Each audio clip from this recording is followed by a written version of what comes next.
Luiz Inácio Lula da Silva, nascido em Garanhuns, no dia 27 de outubro de 1945, na localidade de Caetés, no interior de Pernambuco, mais conhecido como Lula, é um ex-metalúrgico, ex-sindicalista e político brasileiro, filiado ao Partido dos Trabalhadores, PT.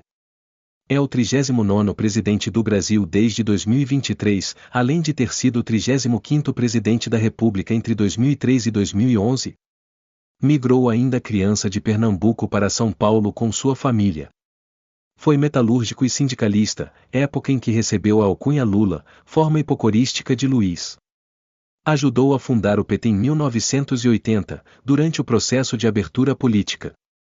Elegeu-se em 1986 deputado federal pelo estado de São Paulo.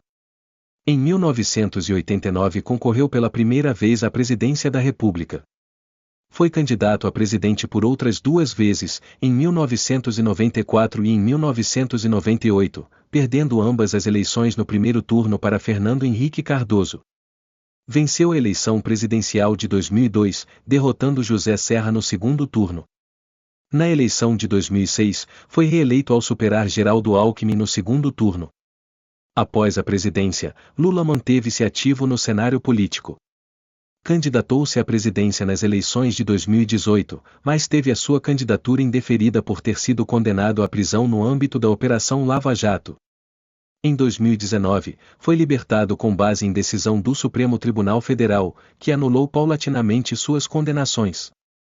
Com seus direitos políticos restituídos, candidatou-se à presidência pela 6ª vez nas eleições de 2022 e venceu Jair Bolsonaro no segundo turno, uma vitória que até hoje é questionada por grande parte da população.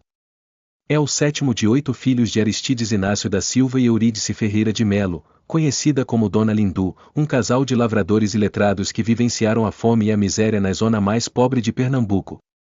Faltando poucos dias para sua mãe dar à luz, Aristides decidiu tentar a vida como estivador em Santos, levando consigo Valdomira Ferreira de Góes, a mocinha, uma prima de Dona Lindu, com quem formaria uma segunda família. Quando viajaram, mocinha já estava grávida. Aristides e Valdomira tiveram 10 filhos. Nos primeiros anos, Aristides enviava dinheiro a Dona Lindu. A casa em que Lula nasceu era uma meia-água construída com estuque, o chão era de terra. Possuía um quarto e uma sala.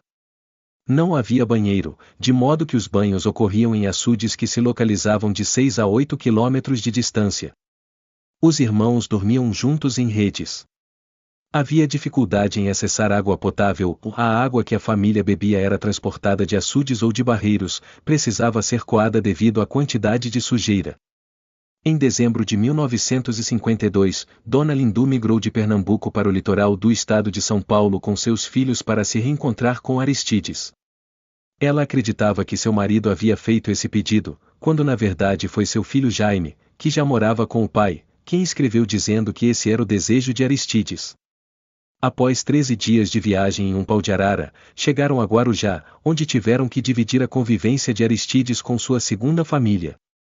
Aristides, que era obsessivamente controlador, violento e arbitrário, levou Dona Lindu a sair de casa com os filhos, morando inicialmente em um barraco próximo de Aristides, e em 1955, se mudando para Vila Carioca, um bairro de São Paulo.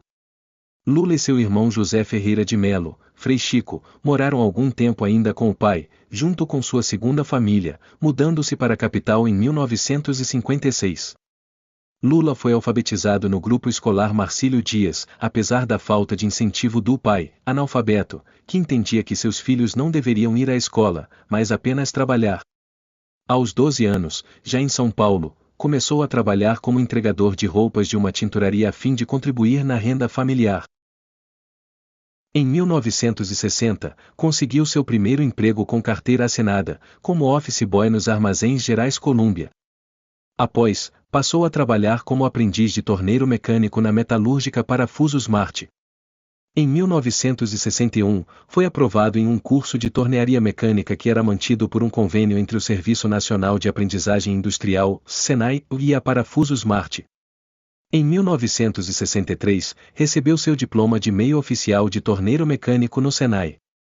Foi ali que, em 1964, esmagou seu dedo em um torno mecânico. De 1964 a 1965, trabalhou na Frismolducar como meio-oficial torneiro. No ano de 1965, ficou muito tempo desempregado, assim como seus irmãos, época em que passaram por privações, sobrevivendo de trabalhos eventuais, os chamados bicos. Em 1966, foi admitido nas Indústrias Vilares, uma grande empresa metalúrgica de São Bernardo do Campo, no ABC Paulista. Lula ali trabalhou como torneiro mecânico, recebendo um salário muito mais alto que o dos seus empregos anteriores. As Indústrias Vilares era maior e mais organizada se comparada com as metalúrgicas em que havia trabalhado. Lula se manteve ligado à empresa até 1980. Em 1968, Lula já era filiado ao Sindicato de Metalúrgicos de São Bernardo do Campo e Diadema. Na ocasião, Lula relutou em filiar-se e candidatar-se a um cargo sindical, pois à época tinha uma visão negativa do sindicato. Apesar de não ter qualquer experiência sindical, já era apontado como pessoa carismática, que se destacava e dizia o que os trabalhadores queriam escutar. Convencido a integrar a chapa, sob influência de seu irmão Frei Chico, militante do Partido Comunista Brasileiro e do Sindicato dos Metalúrgicos de São Caetano do Sul. Eleito, foi empossado suplente no Sindicato de Metalúrgicos de São Bernardo do Campo e Diadema. Lula passou a gostar das atividades sindicais. Nas eleições sindicais de 1972, após a vitória de sua chapa, que era liderada por Paulo Vidal. Na época, o líder comunista Emílio Bonfante de Maria tentou convencê-lo a filiar-se ao partido, mas Lula não se interessou nem pelo PCB, nem por nenhuma outra organização clandestina. Em 1975, Lula foi eleito presidente do sindicato, em um pleito que não contou com chapas opositoras. A posse da nova diretoria contou com a presença do governador Paulo Egídio Martins. Quando o presidente da República, Ernesto Geisel, esteve em São Bernardo do Campo, Paulo Egídio apresentou-lhe Lula, que buscava entregar uma carta com as reivindicações. Lula foi reeleito presidente em 1978, novamente sem oposição. Lula e o sindicato adotaram uma postura mais assertiva e conflituosa, organizando greves de metalúrgicos da região do ABC no final dos anos 1970 e início dos anos 1980. A primeira iniciou em 12 de maio de 1978, reivindicando aumento salarial e melhores condições de trabalho. Nos 4 meses seguintes, as paralisações abrangeram 235 mil trabalhadores e em 1978, 539 mil trabalhadores tomaram parte de 24 greves. Em março de 1979, uma greve geral envolveu 600 fábricas da região. No estádio 1º de Maio, o sindicato organizou manifestações que reuniram entre 55 mil e 105 mil grevistas, familiares e espectadores. Ao término do movimento, o governo concedeu aumentos salariais superiores ao previsto. O Poder Judiciário declarou ilegais as greves dos metalúrgicos.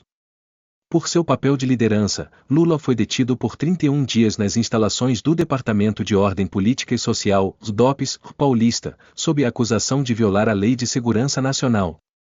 O sindicato sofreu intervenção, aprovada pelo ministro Murilo Macedo, e Lula teve seu mandato suspenso temporariamente.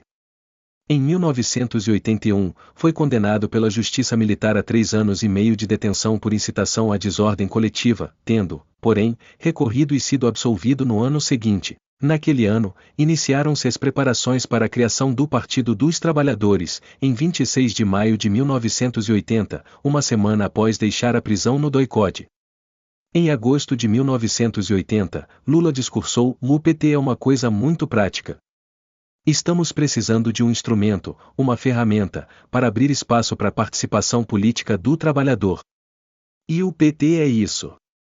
O partido gradativamente reuniu personalidades da esquerda, do PCB, adotando um discurso socialista.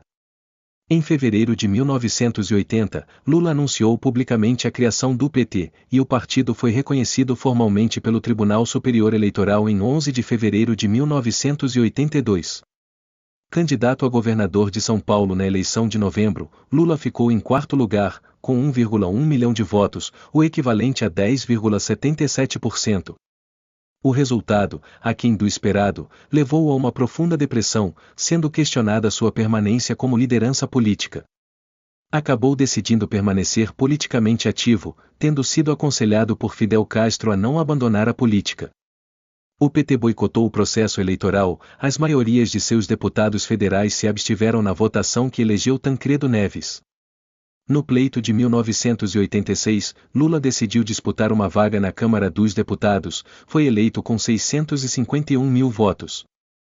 Em meados de 1987, considerou renunciar.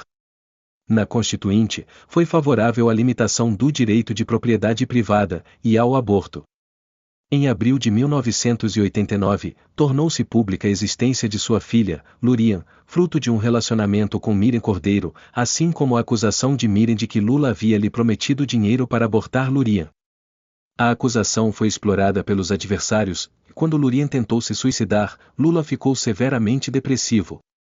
No governo Collor, Lula se dedicou ao fortalecimento do PT, retornando à presidência do partido em junho de 1990. Em paralelo a seu compromisso com o socialismo, concluiu que, com a derrota no pleito de 1989, necessitava formar alianças com o centro e com a direita. Por meio do Manifesto Socialismo Petista, o partido se comprometeu com os valores da democracia plural, classificou a União Soviética como antidemocrática, apoiou movimentos como a Solidariedade Polonesa e criticou o que denominava de imperialismo norte-americano e o capitalismo. Lula foi candidato no pleito que elegeu Fernando Henrique. Quanto ao sucesso do Plano Real, Lula menosprezava e classificava como estelionato eleitoral.